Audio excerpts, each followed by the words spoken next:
Hi అండి. ఇవాళ morning నేను 6:30కి లేసానండి. లేవగానే పిల్లలకి హీటర్ పెట్టానండి, వేడి నీళ్ళు కాగుతాయి అని చెప్పేసి. టిఫిన్కి వచ్చేసి నేనైతే ఉప్మా వేస్తున్నానండి.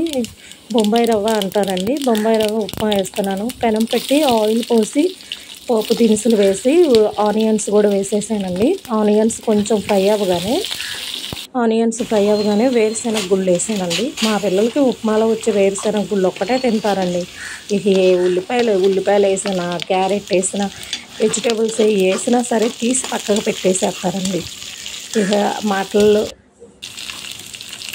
మాటల్లో పెట్టేసి వాళ్ళకి తినిపిస్తూ ఉండాలండి. కొంచెం ఫ్రై అయ్యాక జీడిపప్పు కూడా వేసేసారండి. జీడిపప్పు కూడా ఫ్రై అవుతుందండి. జీడిపప్పు ఫ్రై అవ్వగానే టమోటాలు వేసేసారండి. టమోటాలు ఇవంతా ఈ తాలింపు, ఈ పోపు దినుసులంతా కొంచెం ఈ తాలింపు ఇది కొంచెం బ్రౌన్ కలర్కి వస్తే చాలండి. కొంచెం గోల్డెన్ బ్రౌన్కి వస్తే చాలు.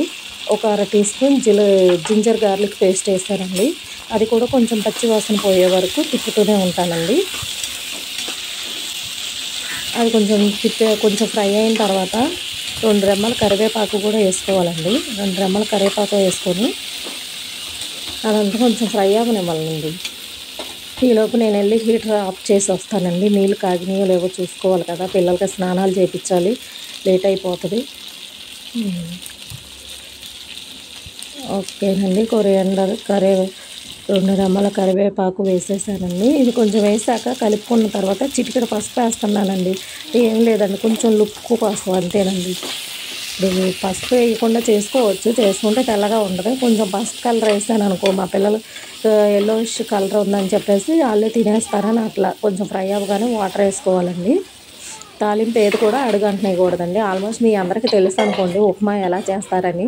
ఏదో ఇది నా స్టైల్లో చేసేది కాబట్టి కొంచెం చెప్తున్నానండి. యూజ్ అయితే చూడండి, లేదంటే లేదండి.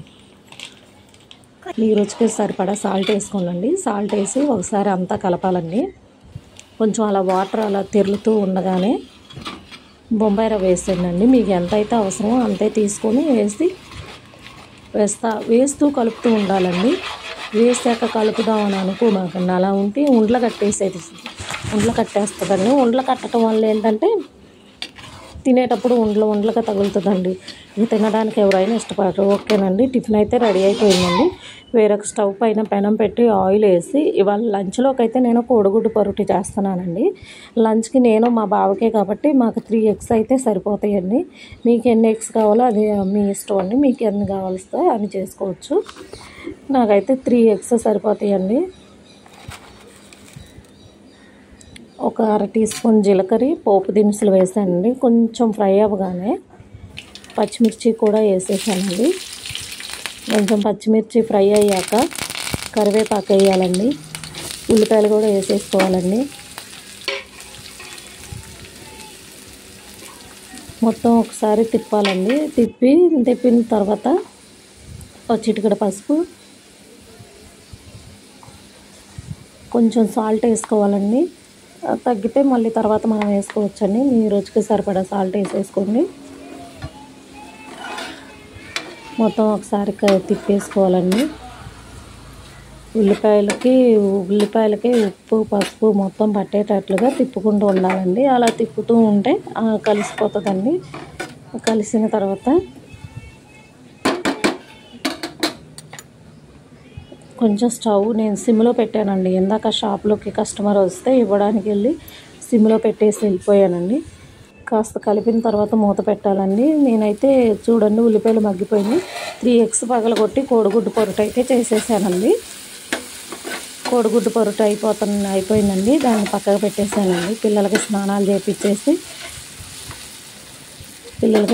చేపించేసి యూనిఫామ్ వేసేసానండి. వేసి వాళ్ళకి టిఫిన్ పెట్టి వాళ్ళని టిఫిన్కి తినిపించానండి. తినిపించి వాళ్ళకి వాటర్ బాటిల్లో వాటర్ నింపేసి బ్యాగ్లో పెట్టేసి ఒక ఆటో వచ్చాక చూసి ఆటోలో ఎక్కించేసి పంపించేసానండి. కోడిగుడ్డు పొరటుతో పాటు ఒక పక్కన రైస్ కూడా అయిపోయిందండి. ఇక నేను బ్రష్ చేసి ఫ్రెష్ అయ్యాక టిఫిన్ చేసి కొట్లోకి కొన్ని సరుకులు లేవంటే షాప్లోకి మా బావగారు తీసుకొచ్చారండి. వాటిని అటు ప్లేసెస్లో సర్దాను. ఓకే, మీకు నచ్చితే లైక్ చేసి షేర్ చేసి